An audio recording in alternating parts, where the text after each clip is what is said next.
See you when you're done. I'm gonna make the ragu.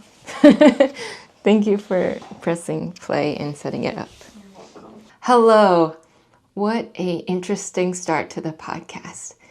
Basically, I tried to record this at my parents' house last week, and it was a fiasco. I had a lot of wind sound from holding the mic too close. Oh well, I feel like everything is divine and perfect timing. Like if something doesn't work out, you learn from that, and it wasn't meant to be at that time. It was meant to be at this time. But the thing is, I tried to record today, and I was getting teary-eyed. I started crying. But, okay, this isn't what the episode's about, but I think it's necessary to explain to just start us off. Vulnerable. I've been doing these sessions with my friend that are deep healing, kind of inner child work sessions. And one guidance that she's given me is to, when I get heavy emotions or intense emotions, to just lay down and experience them throughout my body, not in my head, which I normally do. I normally label that, put meaning all over them, say this is inconvenient. But the guidance is to stop doing that, just feel into my body and let these emotions wash over. So I did that. It was helpful. The episode I have for today is actually not about deep emotional healing or deep trauma healing. It is about gender identity versus gender expression. It's something I've been kind of thinking about in my subconscious for the last couple months. Well, probably the last years and years. But it's made a major transition in the last couple months in how I'm viewing it. I came out as non-binary like 4 years ago. And for me, I know it means something different for everyone. It's basically an umbrella term. But for me, it was not necessarily feeling like a male or a female, but sort of feeling someplace in between. Gender identity is how you feel internally, but gender expression is how you express that in a world. Like, do you have a feminine presentation, a masculine presentation, or is the way your style or how you exist in the world, is that kind of androgynous? And I feel like when I first came out as non-binary, I tended to go very androgynous and kind of, if this was, I know not everyone's watching a video, but if the scale was this is masculine, this is feminine, I was kind of like petering on more masculine. I went on testosterone for a little bit, and I expressed myself in a more masculine way for a while because that felt right at the time. But the thing is with these things, I don't think it's set in stone, like your presentation or how you feel inside is exactly the same throughout your life. Maybe it is for some people, but for me, it was different. And I had to kind of go through this natural progression of feeling into what was right for me. I did, small dose of testosterone.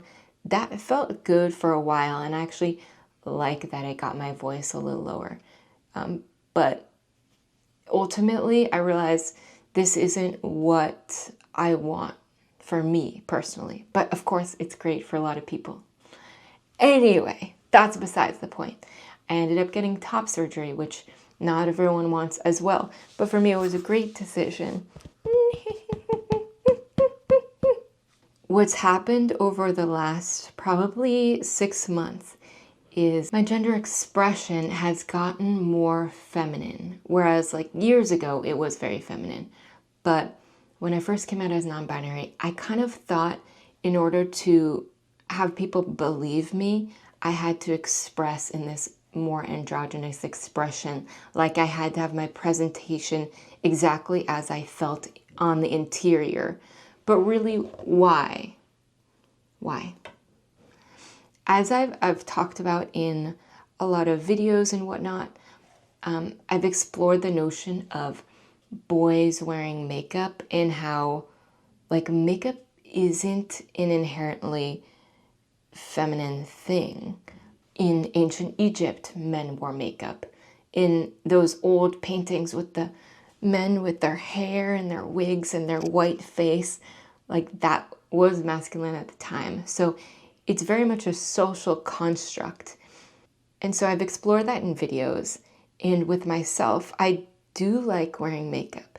And for a long time, I was resisting against that. I was saying, no, since I'm non-binary, I cannot wear makeup or present in a feminine way because people will ma'am me, people will call me a lady, people will mess up my pronouns, which does happen in the world.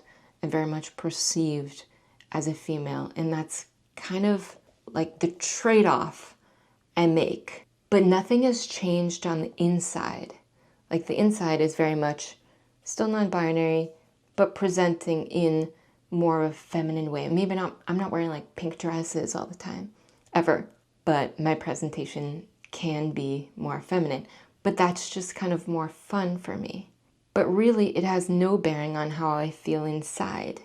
And I think that's the major difference between gender identity and gender expression. They don't have to be one and the same. And I think that's okay. And you just have to feel into what feels right for you. If you are going to present in a certain way, the mass majority of humans that aren't your close people in your life may perceive you a certain way. Maybe society in general hasn't really understood gender, like on a deep level. I feel it's very important that people close to me support my pronouns and see me in the way I want to be perceived. And in doing that, it kind of allows for more space to be more fluid and express myself in the ways that feel right, because I know, like, okay, I'm respected. Like, these people are going to use my pronouns. Anyway, I've been exploring that, and this is kind of the first time I've talked about that.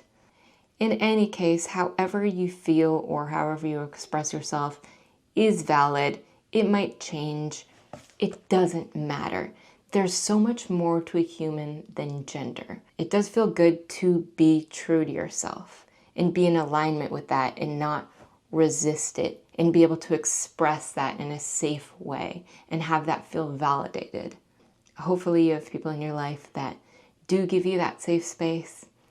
My message to you right now is to take care of yourself, to listen to what feels right, and let's feel into our emotions.